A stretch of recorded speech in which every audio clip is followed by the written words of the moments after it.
પ્રાગજી ભક્ત તથા શામજીભાઈ અમદાવાદમાં.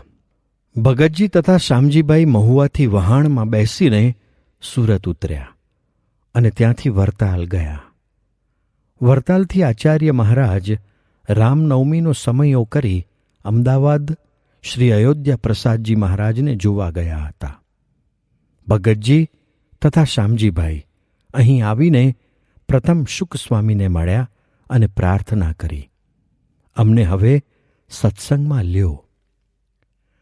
ત્યારે શુક સ્વામીએ કહ્યું, મહારાજ તથા સર્વે મોટેરા સંતો અમદાવાદ ગયા છે અને હું પણ અમદાવાદ જવાનો છું, તો તમો બંને ત્યાં આવજો. પછી બંનેને ભંડારમાંથી જમવાની વ્યવસ્થા કરવા માટે શુક સ્વામીએ તેમના સાધુ ધર્મપ્રસાદ દાસને કહી ગોઠવણ કરી. બીજે દિવસે ભગતજી તથા શામજીભાઈ અમદાવાદ ગયા. અમદાવાદમાં હવેલી તળે પથ્થરની કમાનો છે. તે ઓસરીમાં દરવાજા બહાર પ્રાગજી ભક્ત તથા શામજીભાઈ ઉતર્યા. સ્વામી તેમને આત્માનંદ બ્રહ્મચારી પાસે રસોઈમાંથી માલપુઆ વગેરે મોકલાવે અને ભગતજી તથા શામજીભાઈ બંને જમે. વળી જ્યારે સ્વામી બહાર પધરામણીએ અગર નદીએ નહાવા જાય ત્યારે સ્વામીના દર્શન કરે અને બીજાઓને કહે, આ અક્ષરધામ ચાલ્યું જાય છે, દર્શન કરી લ્યો. તે સાંભળી સ્વામી કહેતા, આને લોકો વિમુખ કહે છે, પણ આ જ એકાંતિક સત્સંગી છે અને એને વિમુખ કહેનારા વિમુખ છે. એમ સ્વામી ભગતજી પ્રત્યે પોતાનું હેત બતાવતા. એ પ્રમાણે થોડા દિવસો ચાલ્યું એટલે શુક સ્વામી તથા બીજા સદ્ગુરુઓએ વિચાર કર્યો, આ તો ખરેખર નિર્દોષ છે અને સત્સંગનો ખરો ખપવાળો છે. વળી એણે જેટલું અપમાન વેઠ્યું છે એટલું કોઈ બીજો સહન કરી જ ન શકે, કારણ કે આ ગુણાતીતાનંદ સ્વામીને મન, કર્મ, વચને સેવીને તે ઉત્કૃષ્ટ જ્ઞાન પામ્યો છે એટલે વેઠે છે. નહીં તો જો ધારે તો સત્સંગની બહાર પણ હજાર હજાર માણસો તેની પાછળ ફરે એવો પ્રતાપી અને જ્ઞાની છે. માટે હવે તો ખરેખરી પરીક્ષા થઈ. તો તે બંનેને હવે સત્સંગમાં લઈ લેવા એવો સર્વેએ ઠરાવ કરી આચાર્ય મહારાજ પાસે વાત મૂકી.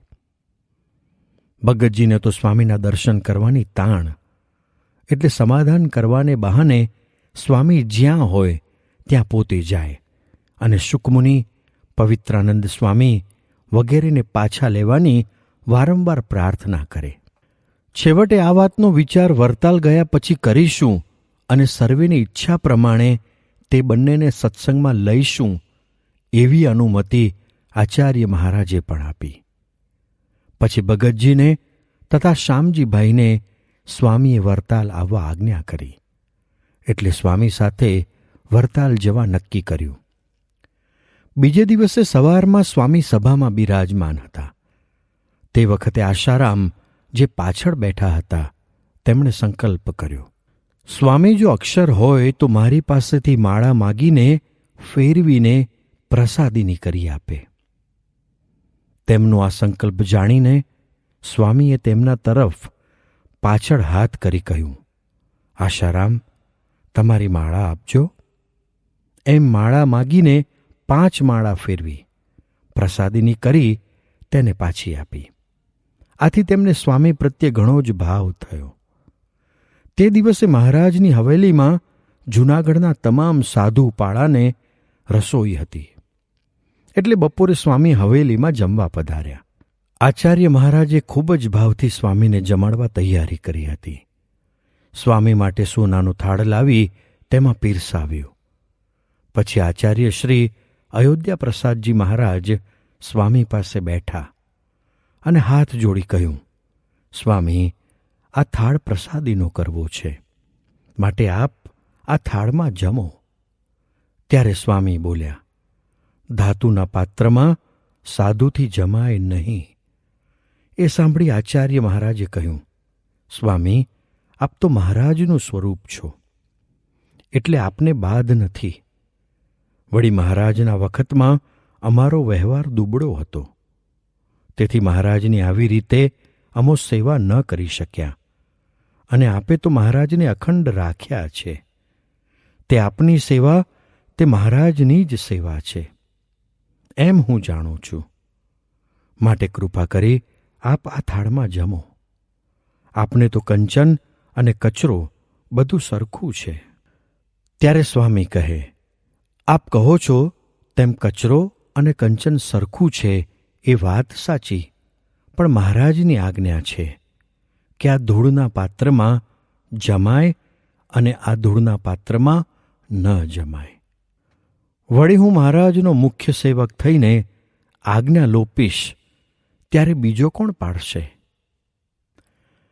પછી સઘળી વસ્તુ પત્તરમાં લીધી અને મહારાજ શ્રીના અતિ આગ્રહથી પત્તરને થાળમાં મૂક્યું, અને એ રીતે સ્વામી જમ્યા.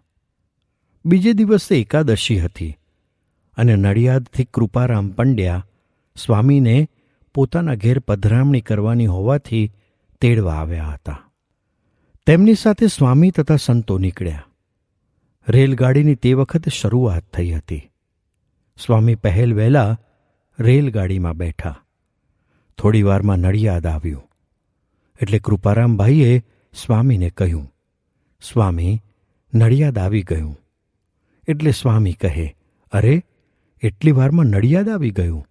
એમ કહીને બોલ્યા, શ્રીજી મહારાજે આ જ અક્ષરધામમાં જવા સારું આવી જ સીધી સડક એટલે કે અરચી માર્ગ બાંધી દીધી છે. તે આંખ મીચે ત્યાં અક્ષરધામમાં પુગાય. જો શ્રીજીની આજ્ઞા ઉપાસના દ્રઢ થાય તો. એમ કેટલીક વાતો સ્વામીએ કરી. પછી સ્વામી સ્ટેશને ઉતર્યા અને વરતાલથી સ્વામીને તેડવા સગરામ મોકલ્યા હતા. તેમાં બેસીને કૃપારામભાઈને ત્યાં તથા બીજા 2-3 હરિભક્તોને ઘેર પધરામણીએ જઈ આવી સ્વામી વરતાલ જવા નીકળ્યા. વરતાલમાં સ્વામીનું ઐશ્વર્ય. વરતાલમાં સાંજના 4 વાગ્યાની સભા ભરાઈ હતી. તેમાં પવિત્રાનંદ સ્વામીએ વાત ઉપાડી. શ્રીજી મહારાજે શિક્ષાપત્રીમાં આજ્ઞા કરી છે કે આચાર્ય મહારાજ પોતાના ગામમાં આવે તેમજ પાછા જાય ત્યારે તેમને તેડવા સામા જવું, પરંતુ ત્યાગી સાધુની સામે જવાનું લખ્યું નથી. માટે સર્વેને ચેતવણી આપવાની કે ગુણાતીતાનંદ સ્વામી આજે અમદાવાદથી આવે છે અને તેમના માટે ગાડીઓ ગઈ છે. માટે તેમના સામે જવા કોઈએ સભામાંથી ઉઠી દોડાદોડી કરવી નહીં, અને અહીં સભામાં આવે ત્યારે ઉઠીને તેમને પગે લાગવું. એ પ્રમાણે પ્રબંધ કર્યો અને કથા ચાલુ કરી. થોડીવારે સભામાંથી કોઈ બોલી ઉઠ્યું, સ્વામીની ગાડી કડવા કુઈએ આવી પહોંચી છે. તે સાંભળતા જ તમામ સભા એકદમ ઉઠી અને સ્વામીની સામે જવા દોડી. આથી સભામંડપ ખાલી થઈ ગયો. ફક્ત પવિત્રાનંદ સ્વામી, શુક સ્વામી, અદ્ભુતાનંદ સ્વામી તથા આચાર્ય મહારાજ, આ 4 જ જણા સભામાં રહ્યા. આ સદ્ગુરુના સેવકો પણ સ્વામીના દર્શન કરવા દોડી ગયા. સ્વામીની ગાડી ચરામાં દીઠી એટલે બધા દંડવત કરવા મંડી પડ્યા, અને કોઈએ પણ ખાડો, ટેકરો, ઝાડ, ઝાંખરા કાંઈ જોયું નહીં, અને જાણે પૃથ્વી શ્વેત અને લાલ ચાદરોથી મઢી દીધી હોય એવું અપૂર્વ દ્રશ્ય થઈ ગયું. સ્વામીએ સગ્રામ ઊભો રખાવ્યો અને બધાને દંડવત કરતા રખાવ્યા. પછી 2 હાથ વતી આશીર્વાદ આપ્યા. એક પછી એક એમ સર્વે આવીને સ્વામીનો ચરણ સ્પર્શ કરવા લાગ્યા, અને જેમની પાસે હાર હતા તેમણે સ્વામીની કોટમાં હાર પહેરાવ્યા. પછી સ્વામીની ગાડી ત્યાંથી ચાલી અને હનુમાનજીવાડે દરવાજે આવી. એટલે આચાર્ય મહારાજ તથા સભામાં બિરાજેલ 3 સદ્ગુરુઓ સામા આવ્યા અને પગે લાગ્યા. સ્વામી ગાડીમાંથી ઉતર્યા એટલે શુક સ્વામીએ સ્વામીનો હાથ પકડી લીધો અને હસતા હસતા સ્વામીને કહ્યું, સ્વામી, આ ફેરે બહુ જ ઐશ્વર્ય વાપર્યું. ત્યારે સ્વામી બોલ્યા, માનવ જાણે મેં કરું, કરતલ દૂજો કોઈ, આદર્યા અધૂરા રહે, હરિ કરે સો હોય. એમ મર્મમાં કહ્યું. શુક સ્વામી પણ સમજી ગયા કે મહારાજના પ્રતાપે અત્યારે તો આ સાધુનું ધાર્યું થાય છે. પછી સ્વામીની માફી માગી. સ્વામી ઠાકોરજીના દર્શન કરી પાછળ ચોકમાં સભા ગોઠવી હતી ત્યાં પધાર્યા. વરતાલમાં સ્વામીનું ફરીથી અપમાન. સભામાં આચાર્ય મહારાજ પાટ ઉપર બિરાજતા હતા. ત્યાં જઈ સ્વામી તેમને દંડવત કરી પગે લાગ્યા અને બધાને જય સ્વામિનારાયણ કહી પાટ પાસે ખુરશી ઉપર બેઠા. સ્વામી બિરાજ્યા એટલે તેમના દર્શન કરવા તથા પગે લાગી હાર પહેરાવવા તમામ હરિભક્તો આવવા લાગ્યા. એમાં થોડી ધક્કામુક્કી થઈ એટલે ગોપાળજી દાદા એટલે કે રઘુવીરજી મહારાજના મોટા ભાઈ અકળાઈ ગયા. આગળથી જ ગુણાતીતાનંદ સ્વામીને ઠપકો આપવાનું દાદાએ માથે રાખેલ. તેથી આ પ્રસંગે એકદમ બોલી ઉઠ્યા. કોઈ નિયમ રાખતા નથી અને પ્રેમલા થઈ ધક્કામુક્કી કરો છો અને સ્વામીને પણ ભગવાન થવું છે એટલે કોઈને કાંઈ કહેતા નથી. તે સાંભળી સ્વામી પાલ ગામના ભાદા પટેલનું કાંડું ઝાલી ઊભા થયા અને ઊંચે સાદે બોલ્યા, કોઈ અમને ભગવાન કહેશે તે ગધેડો લેખાશે, માટે અમને કોઈ ભગવાન કહેશો નહીં. ભગવાન તો એક સર્વોપરી અને સર્વ અવતારના કારણ એવા પરબ્રહ્મ પુરુષોત્તમ શ્રી સહજાનંદ સ્વામી છે અને શાસ્ત્રમાં જેને મૂળ અક્ષર બ્રહ્મ કહ્યા છે તે આજે તમારી સભામાં તમારી સમક્ષ વાતો કરે છે, માટે ઓળખી રાખજો. એટલું કહીને સ્વામી બેસી ગયા. સ્વામીની આ વાત સાંભળી દાદા ટાઢા થઈ ગયા અને બધા સદ્ગુરુઓને પણ એમ થયું કે જ્યારે અમદાવાદમાં આચાર્ય મહારાજ સ્વામીનો મહિમા સમજીને આવું સન્માન કરે છે અને સ્વામીને સોનાના થાળમાં જમાડે છે, ત્યારે આપણે ભાગે જ આવું અપમાન કરવાનું વારંવાર આવે છે. એમ સર્વેને દિલગીરી થઈ. પરંતુ સ્વામીએ તો મહારાજના પુરુષોત્તમપણાની અને તેને અખંડ ધારનાર મૂળ અક્ષર સ્વરૂપને ઓળખવાની ઘણી જ અદ્ભુત વાતો સભામાં કરી. પરંતુ આ પ્રસંગ સંબંધી એક શબ્દ પણ વાતમાં આવવા દીધો નહીં.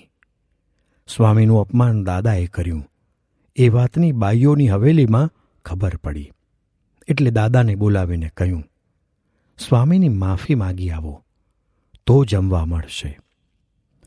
આથી દાદાએ કંકુ તથા સાકરનો પડો લઈ સ્વામીને આસને જઈ પૂજા કરી. સાકરનો પડો ધર્યો અને ધોતિયું ઓઢાડ્યું અને હાથ જોડી બોલ્યા, સ્વામી, મારું બોલ્યું માફ કરજો, મને તો બીજાએ ચડાવ્યો હતો. સ્વામીએ તેમને કહ્યું, તમે હરિભક્તોને વાજબી જ કહ્યું છે કે ભેળ કરી ઉપરા ઉપરી પડવું એ અવિવેક કહેવાય. તમે અમારું તો કાંઈ અપમાન કર્યું જ નથી એટલે અમને તેનો કોઈ ઉચાટ નથી. એ પ્રમાણે સ્વામીએ દાદાને ધીરજ આપી. આવી રીતે સંવત 1923નો ચૈત્રી પૂર્ણિમાનો છેલ્લો સમયો સ્વામીએ વરતાલ કર્યો અને મુક્તોએ જે માયા પ્રસારી તેને પોતાના જ્ઞાન, ઐશ્વર્ય, પ્રતાપથી દાબી મહારાજના પુરુષોત્તમપણાનો સર્વોપરી ડંકો મારી શાસ્ત્ર પુરાણની તંતીવાળાની સમજણ ફેરવી. આ લોકમાં જે કાર્ય કરવા માટે પોતે મહારાજની સાથે પધાર્યા હતા તે સંપૂર્ણ કર્યું. પછી સ્વામી ત્યાંથી ભગવત પ્રસાદજી મહારાજ, શુકમુનિ વગેરેને મળીને નીકળ્યા. એટલામાં શુકમુનિએ સ્વામીને કહ્યું, સ્વામી, હવે સાચવજો અને પેલા પ્રાગજી અને શ્યામજીનો પ્રસંગ ન રાખશો. એટલે સ્વામી તરત જ અકળાઈને બોલ્યા, આની કાણ તો કદી મટી જ નહીં. એટલે તરત જ શુકમુનિ સ્વામીના પગમાં પડી ગયા અને ક્ષમા માગી કહ્યું, સ્વામી, એમાં મારો વાંક નથી, પણ આ કાળા મોઢાનો ધણી તમારો હાથ ઝાલનાર રઘુવીર ચરણદાસ મને રોજ રાતે કહી જાય છે. પરંતુ સ્વામી તો તે સાંભળ્યું ન સાંભળ્યું કરી હાથીવાડે દરવાજે થઈને ચાલી નીકળ્યા. હજારો હરિભક્તો સ્વામીને વળાવવા નીકળ્યા. જેને જેને પૂજા કરવાની રહી ગઈ હતી તેમણે સ્વામીની ગાડીમાં હાર તથા ધોતિયા નાખવા માંડ્યા. મહેડાવના રસ્તા સુધી હરિભક્તો પાછળ આવ્યા અને ધોતિયા ઓઢાડ્યા. લગભગ 3-4 ગાડા ભરીને ધોતિયા થયા. એ બધા ભેગા કરી સ્વામી જાગા ભક્તે 3-4 ગાદલા સીવ્યા અને સ્વામીના ગાડામાં પાથરી સ્વામીને બેસવાનું કરી દીધું. આ વખતે ભગતજી પણ સાથે હતા. તેમણે મહેડાઓમાં ત્યાંના હરિભક્ત ઝીણાભાઈ તથા દલાભાઈ, મથુરભાઈ, હાથીભાઈ વગેરેને સ્વામીના મૂળ અક્ષરપણાની વાત કરી નિષ્ઠા કરાવી. મથુરભાઈ સ્વામી માટે સારી રાયણો લાવ્યા. તે સ્વામીને ધરાવી. સ્વામી બહુ જ રાજી થયા. અહીંથી સ્વામી સદ્ગુરુઓ અને ભગવત પ્રસાદજી મહારાજ સાથે અયોધ્યા પ્રસાદજી મહારાજની તબિયત જોવા માટે પુનઃ અમદાવાદ પધાર્યા. અમદાવાદમાં આચાર્ય મહારાજે સ્વામીનું ભવ્ય સ્વાગત કર્યું. અહીં 9 દિવસ રોકાઈને સ્વામી વિદાય લઈને નીકળ્યા. પછી ત્યાંથી સ્વામી નીકળ્યા અને સિંજીવાડા, ગાડા, મહિયારી, પરિયેજ થઈ ધોળકા આવ્યા. ત્યાંના મામલતદાર માધવલાલભાઈએ સ્વામીનું સામૈયું કરી પોતાને ઘેર પધરામણી કરી. તેમના પુત્ર મગનલાલભાઈ પાસે સ્વામીની ષોડશોપચારે પૂજા કરાવી. પછી સ્વામી મંદિરમાં પધાર્યા અને સભામાં ઘણી વાતો કરી. પછી ચકલી તળાવ, હનુમાનજીની જગ્યા તથા મહાદેવજીની જગ્યા એ સર્વે પ્રસાદીના સ્થાનોમાં સ્વામી દર્શન કરવા પધાર્યા. એ પ્રમાણે ધોળકામાં 1 દિવસ રોકાઈને ધંધુકા થઈને ધોળેરા આવ્યા. અહીં મંદિરના મહંત દેવનંદન દાસે તથા બીજા સંતોએ સ્વામીનું સારું સન્માન કર્યું અને સર્વેને ભાવપૂર્વક રસોઈ કરી જમાડ્યા અને પૂજા કરી. સ્વામી ધોલેરાથી નીકળી રથડ, મછિયાવ, શિયાણી, લીંબડી, કંથારિયા, વાગડ ફરીને બરવાડા પધાર્યા. અહીં જયશંકર પંડ્યા, મુનિ મહારાજ વગેરે હરિભક્તોએ સ્વામીની સારી સેવા કરી. અહીંથી નીકળી સ્વામી સારંગપુર પધાર્યા.